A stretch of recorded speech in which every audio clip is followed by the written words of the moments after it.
Bismillahirrahmanirrahim. Assalamualaikum warahmatullahi wabarakatuh.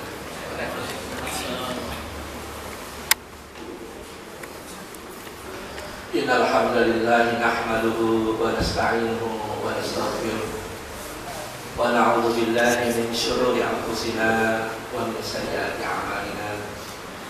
May yahdihillahu fala mudilla lahu wa may yudlil fala hadiya lahu.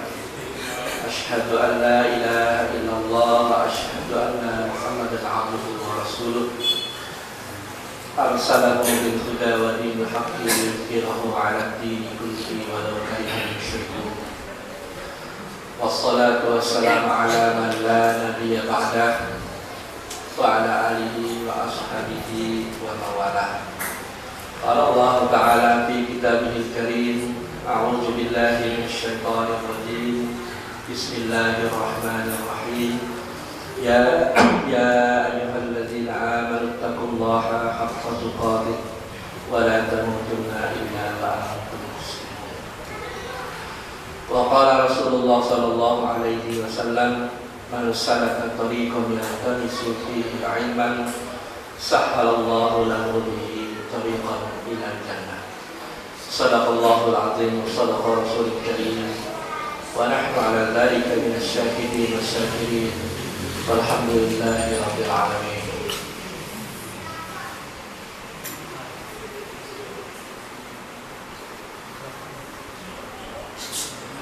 Ma'asyiral muslimin, jemaah majelis taklim rahimakumullah. Alhamdulillah, puji syukur kita haturkan kehadiran Allah Subhanahu wa taala.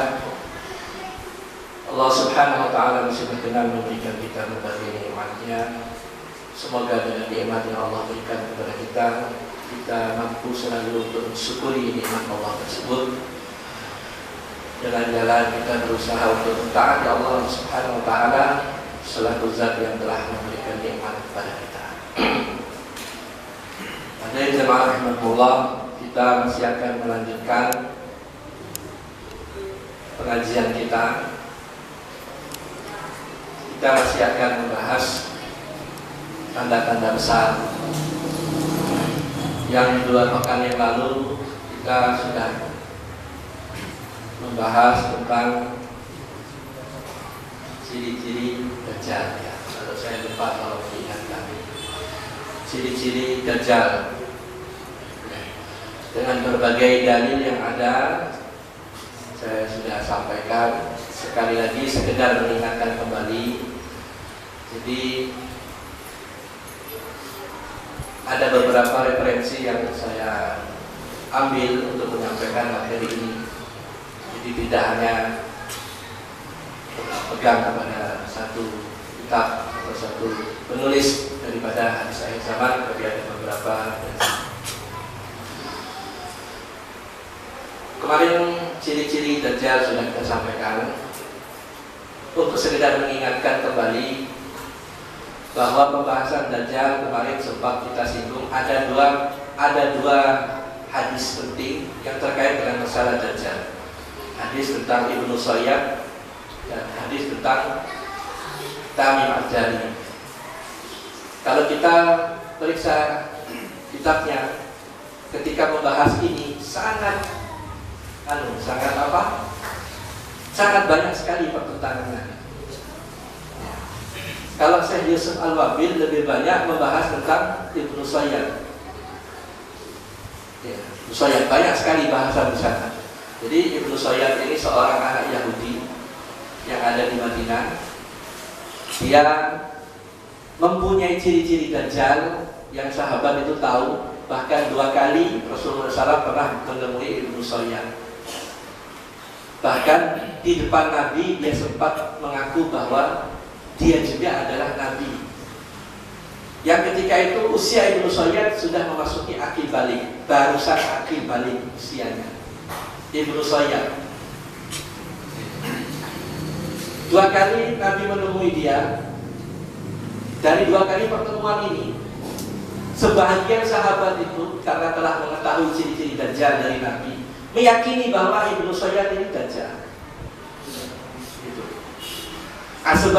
Bahkan Umar bersumpah dengan nama Allah, dia Dajjal.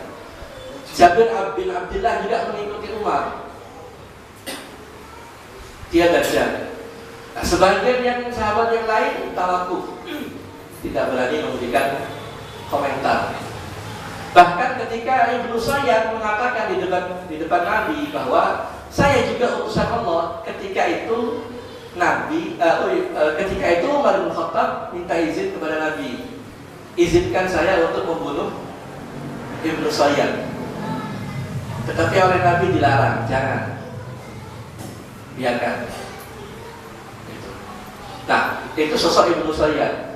Jadi bahasan Ibnu Sayyad dalam kitabnya Syekh Yusuf Al-Wabil itu banyak sekali.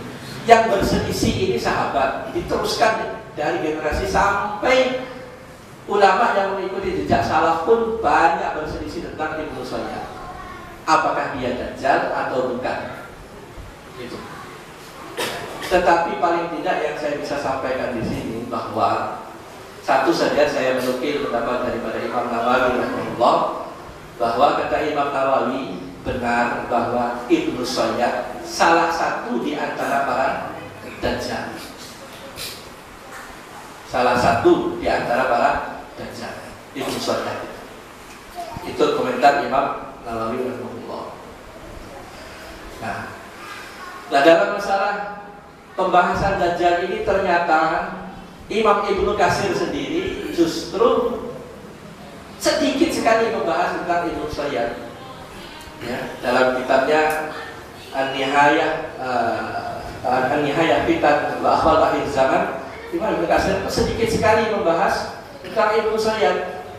Yang banyak justru dibahas tentang hadis Tamim Ad-Dari. Maka sepertinya wallahu a'lam, kalau merujuk kepada Imam Ibnu Katsir, pendapat yang paling kuat untuk diangkat ke permukaan untuk menggambarkan sosok Dajjal itu yaitu hadis tentang Tamim Ad-Dari. Ya, saya sudah sampaikan kemarin bahwa Tamim Ad-Dari ini seorang Nasrani ya, yang ada di Madinah, pergi bersama serombongan. Bahkan digambarkan serombongan itu terdiri dari banyak orang-orang yang berpenyakit lepra. Kapalnya terdampar sebuah pulau, bekalnya habis. Ketika itulah dia bertemu dengan satu makhluk yang namanya Jassasa. Makhluk itu sampai digambarkan saking lebat bulu daripada Jassasa ini, sulit dikenali mana kepala, mana ekornya. Tetapi sebagian ulama mengatakan dia itu setan. Dia bukan binatang, dia itu setan. Kenapa demikian? Setan itu bisa menyerupai semua bentuk. Nah, disebut Jassasa dari kata-kata tajassus. Dia itu kerjanya memata-matai, tinggal di pulau yang didiami oleh Dajjal itu. Tentang pulau yang didiami Dajjal, banyak sekali orang berbeda pendapat. Ada yang mengatakan di Yaman, ada yang mengatakan di Syam, wallahu a'lam. Tapi dari banyaknya pendapat, tidak satu pun yang berani memastikan secara pasti ada di pulau tersebut. Tidak satu pun yang berani memastikan. Tetapi dari kisah Tamim Ad-Dari bahwa benar Tamim Ad-Dari telah melihat sendiri, ya, telah melihat sendiri berdasarkan informasi dari Jassasa ini keberadaan daripada Dajjal. Kenapa Tamim Ad-Dari bisa mengenal bahwa itu Dajjal? Ya, karena dialog yang dilakukan oleh Tamim Ad-Dari dengan seorang laki-laki yang dijumpai oleh Tamim Ad-Dari, yang tubuhnya tegap, badannya tegap, ya. Kemudian dalam keadaan Tamim Ad-Dari menggambarkan ketika itu dia dirantai, kedua tangannya ini dirantai begini. Ya, kedua lutut dan kakinya juga dirantai. Ya. Nah, dari pertemuan itu terjadi dialog. Nah, dialognya saya sudah sampaikan, sekedar mengingatkan. Tapi ini penting. Ada 4 pertanyaan daripada makhluk ini. Sebelum dia mengenalkan siapa dirinya, dia bertanya, kamu dari mana? Jadi beritahu saya dari Taibah. Taibah itu Madinah juga. Jadi Madinah itu. Terjadi dialog. Kemudian dia bertanya, sudahkah kebun kurma yang ada Nakhl Baisan? Nakhl Baisan ternyata satu daerah di Palestina. Sudahkah kebun kurma di daerah Nakhl Baisan itu buahnya habis? Dijawab oleh Tamim Ad-Dari, masih berbuah. Sudahkah sungai Tiberia itu kering airnya? Dijawab oleh Tamim Ad-Dari, masih, airnya masih deras. Sudahkah mata air namanya air Zagun kering airnya, tidak lagi mengeluarkan air? Masih mengeluarkan air. Nah, yang keempat ini, sudahkah muncul orang Arab ya, yang mengaku nabi yang ada di Madinah, yang dia itu akan dimusuhi oleh kaumnya? Sudahkah muncul itu? Tamim Ad-Dari mengatakan sudah. Namanya Muhammad. Bagaimana yang kau tahu tentang Muhammad? Dia dimusuhi oleh kaumnya, tetapi sebagian kaumnya membelanya, dan dia menang menghadapi orang-orang yang memusuhinya. Itu pernyataan jawaban Tamim Ad-Dari. Nah, terakhir Dajjal itu mengatakan, saya adalah Dajjal dan saya nanti akan keluar ya, menjelang dekatnya hari kiamat. Ini hadisnya sahih riwayat Tamim Ad-Dari ya, dari Tamim Ad-Dari. Nah, saya nanti akan keluar menjelang datangnya hari kiamat ya, pasti akan keluar menjelang dekatnya hari kiamat. Selesai dari peristiwa bertemu Dajjal inilah Tamim Ad-Dari bertemu dengan Rasulullah SAW, dan dia menyatakan masuk Islam. Tadinya dia beragama Nasrani. Nah, dari pertemuannya dengan Dajjal inilah dia yakin bahwa Muhammad ini benar nabi. Nah, buktinya si Dajjal ini tahu hal-hal yang goib yang dia sendiri saat itu di gua gitu ya. Dan itu semua atas izin Allah. Kalau Allah tidak menghendaki tidak mungkin ya. Itulah yang membuat Tamim Ad-Dari ketika ke Madinah bertemu, menceritakan semua ya, apa yang dialami pertemuannya dengan Dajjal, yang mana sebelum itu Nabi sudah pernah menceritakan kepada sahabatnya tentang keberadaan Dajjal, dikuatkan dengan apa yang dilihat oleh Tamim Ad-Dari. Nah, ketika Rasulullah SAW pada satu hari menceritakan pertemuannya dengan Tamim Ad-Dari, disinilah sumber riwayat itu dari Fatimah binti Qais. Jadi Fatimah binti Qais ini mendengar sendiri Rasulullah bercerita pertemuannya dengan Tamim Ad-Dari sampai Tamim Ad-Dari itu masuk Islam. Nah, hadis ini juga terkenal ya, dengan riwayat Fatimah binti Qais. Nah, dalam pembahasan Dajjal ini yang lebih diunggulkan kisah Tamim Ad-Dari, bukan kisah Ibnu Sayyad oleh Imam Ibnu Katsir. Artinya apa? Dajjal itu sudah ada, dan sekarang saat itu, bahkan mungkin sekarang bahwa dia sudah ada dan pasti akan keluar ya, pasti akan keluar. Dan sekarang sedang dalam keadaan terbelenggu ya, di dalam gua. Dia akan keluar menjelang datangnya hari kiamat gitu. Ya. Nah, kalau kita pikir secara akal,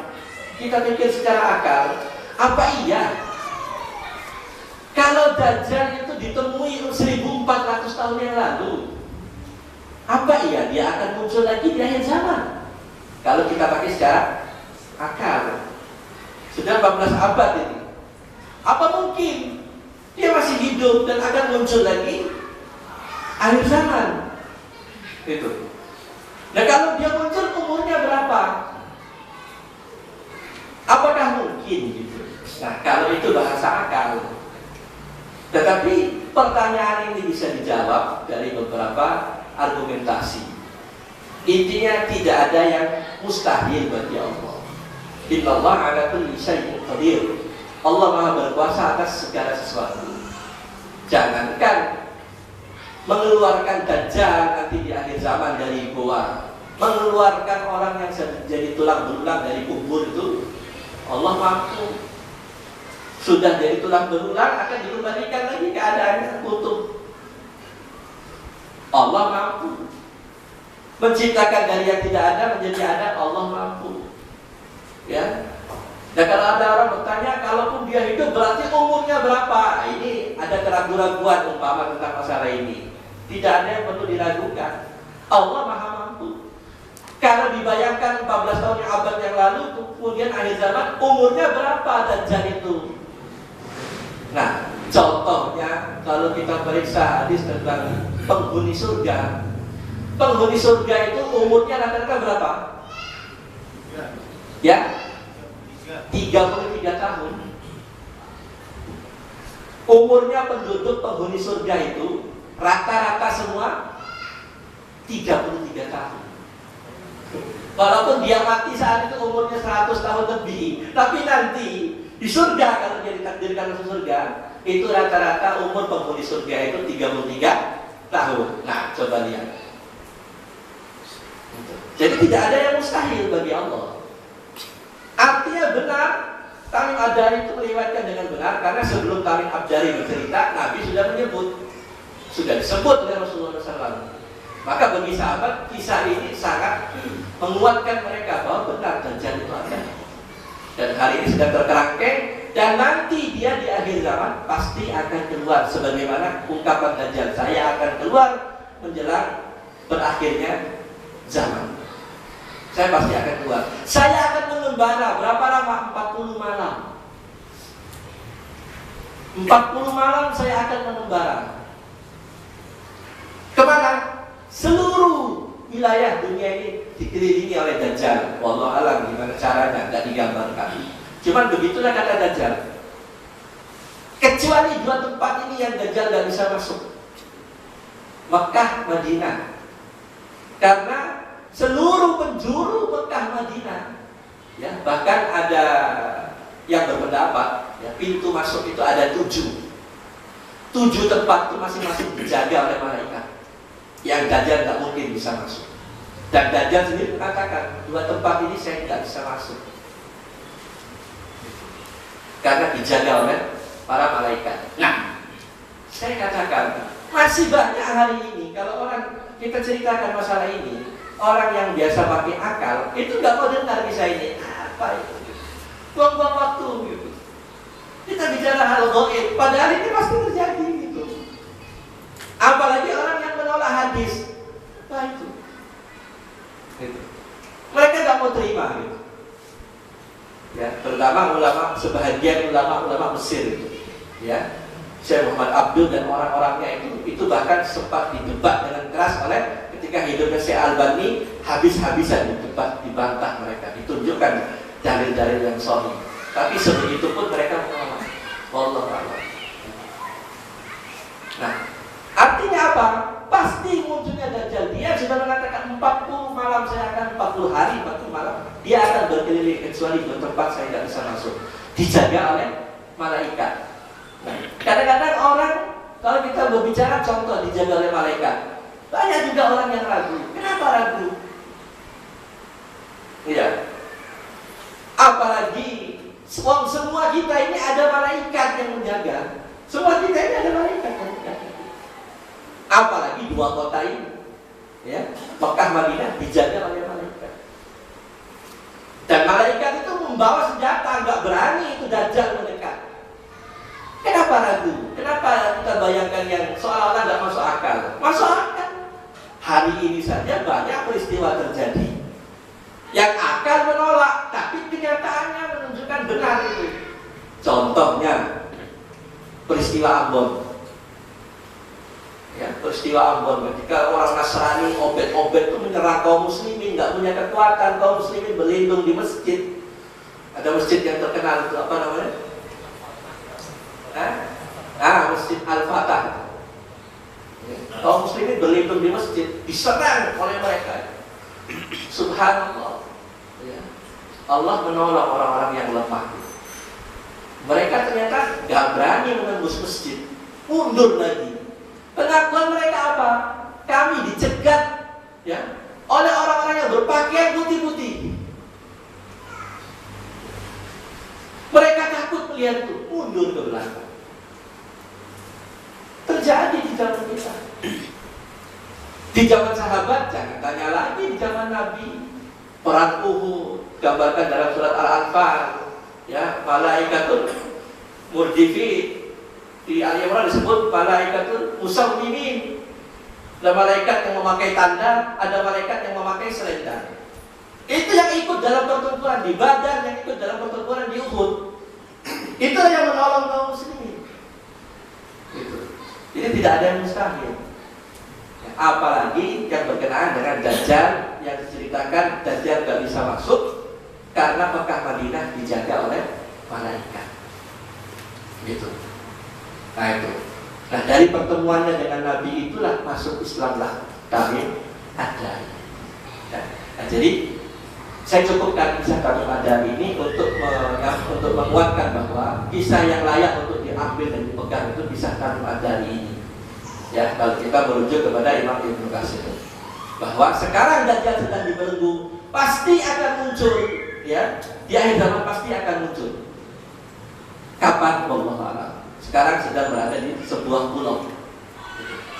Nah, kemudian Imam Ibnu Katsir pernah ditanya di dalam kitab ini juga, ya, Al-Fitan wa Akhbarul Akhir Zaman, pernah ditanya oleh orang, kenapa Dajjal yang begitu dahsyat fitnahnya? Fitnahnya Dajjal dahsyat sekali. Ya, a'zamul fitnah, fitnah yang paling besar, kata Nabi. Fitnah yang paling besar, fitnah Dajjal ini. Fitnah zaman paling besar. Ya toh? Dajjal mengaku sebagai Tuhan. Ya, dia bisa mengaku punya surga, punya neraka. Luar biasa. Kenapa kisah Dajjal ini tidak disinggung di dalam Al-Quran? Padahal kisah Musa dengan Fir'aun disinggung, bahkan paling banyak disinggung di dalam Al-Quran. Ya, kisah Musa dengan Fir'aun paling banyak disinggung dalam Al-Quran. Musa mengaku sebagai Tuhan, sombong. Allah panjang lebar menceritakan kisah Musa dalam Al-Quran. Tapi kenapa kisah Dajjal itu tidak disebut? Tidak ada satupun kata-kata dalam Al-Quran itu yang menyebut tentang Dajjal. Nah, Imam Ibnu Katsir menjawab, ada 3 paling tidak jawaban dia. Yang pertama, dia berhujjah dengan surat Al-An'am ayat 158 itu. Coba tolong dibacakan, ya. Di tengah-tengahnya yauma ya'ti.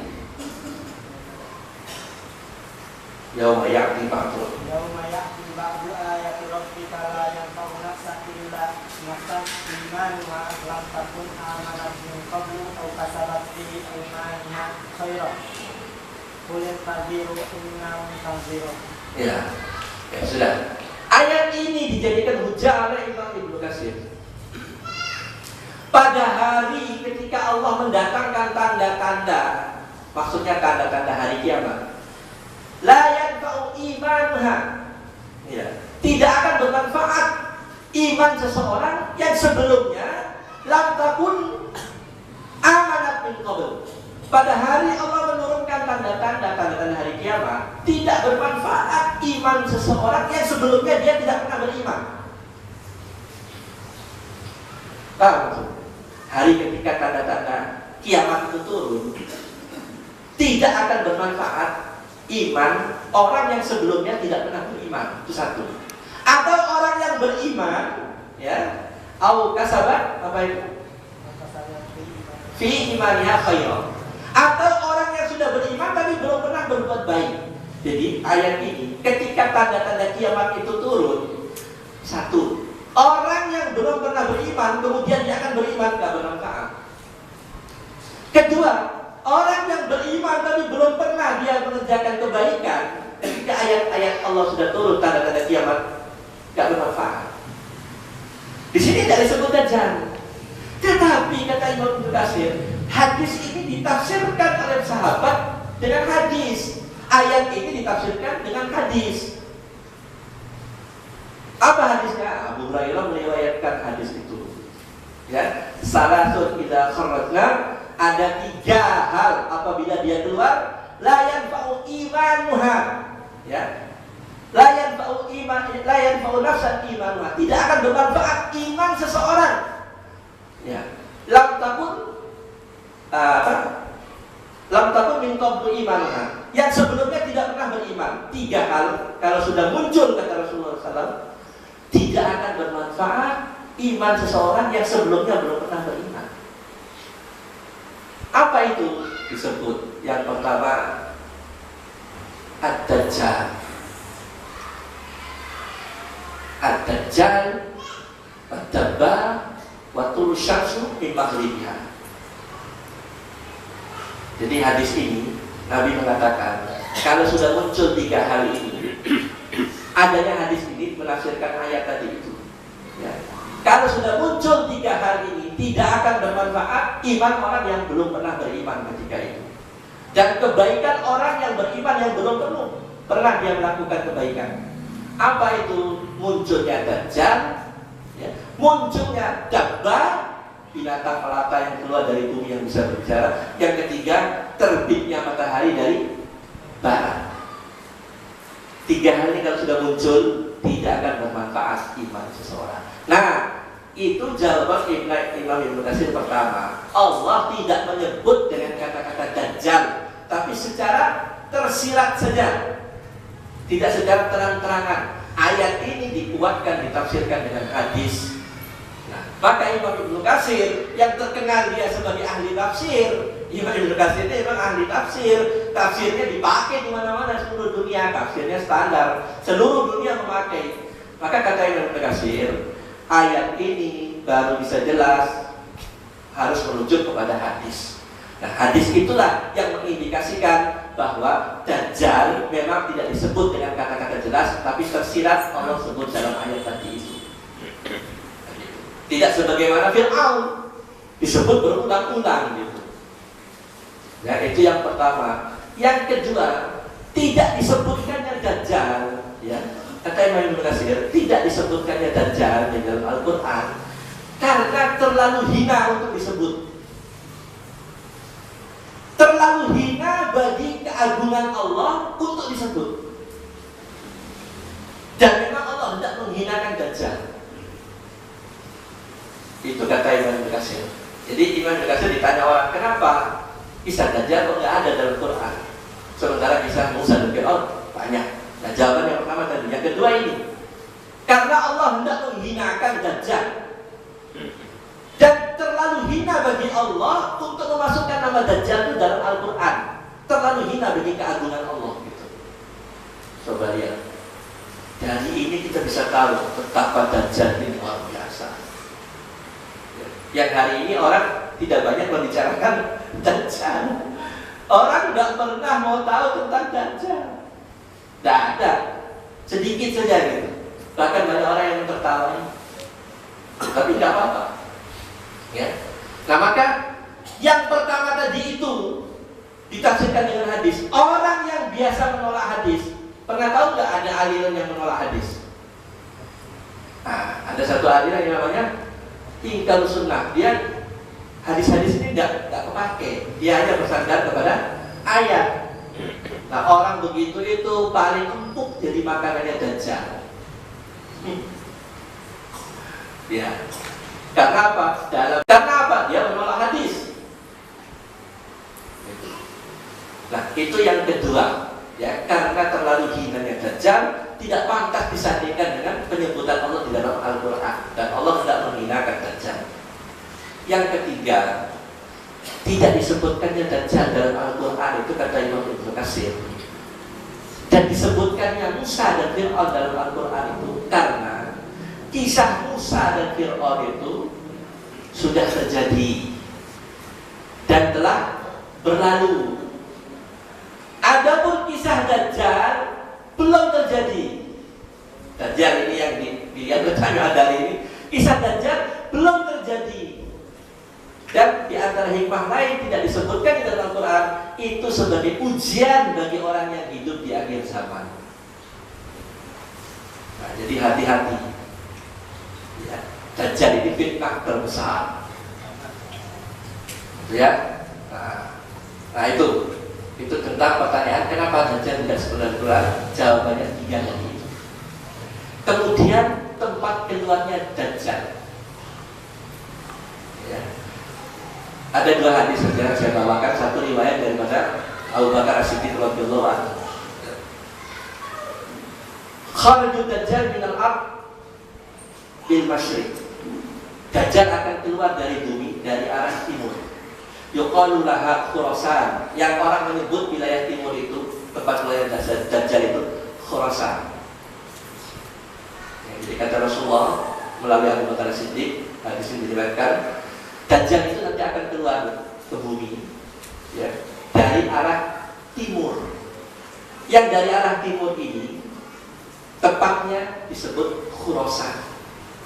Nah, Khurasan ini menurut ulama meliputi beberapa wilayah: Iran, Irak, Afghanistan dan sekitarnya yang banyak tantannya itu sekitar itu. Khurasan akan muncul dari sana Dajjal. Ya. Nah, diperkuat lagi oleh satu hadis oleh Anas bin Malik meriwayatkan dari Rasulullah, kharaju Dajjal min Yahudiyah Asbahan ma'ahu sab'una alfan. Dajjal akan keluar dari kampung yang namanya Yahudiyah Asbahan. Kemudian dia akan diikuti oleh 70.000 orang. Nah, Asbahan ini adanya di Iran. Iran, Khurasan, tempat keluarnya Dajjal. Jadi Dajjal itu nanti akan muncul di satu kampung Yahudiyah Asbahan. Ya, kampung itu kampung orang Yahudi, nama daerahnya Asbahan. Tempatnya banyak dikenal orang dengan Khurasan dari arah timur.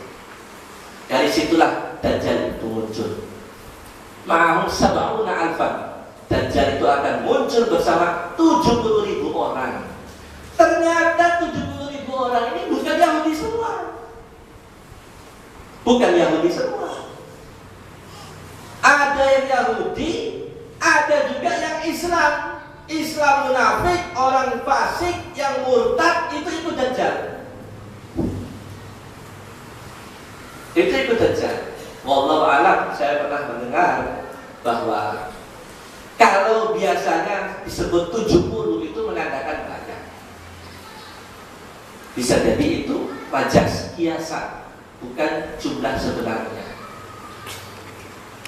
Nah, yang akan muncul bersama Dajjal keluar dari Asbahan ini 70.000 orang, dan itu bukan semua Yahudi. Bagaimana? Nah, ketika Dajjal itu sudah keluar dan akan masuk dari Madinah, ketika itulah orang-orang Islam yang ada di Madinah itu keluar menyongsong Dajjal. Orang Islam yang munafik, yang fasik, yang dia tidak tahan hidup di bawah pemerintahan Islam, yang dalam pembahasan yang sudah disampaikan, yaitu ketika di zamannya Al-Qahtani, setelah zamannya Al-Mahdi, ya, itu akan keluar menyongsong Dajjal di satu tempat. Nah, saya mau beritahu sekarang, Dajjal sudah menyiapkan beberapa tempat.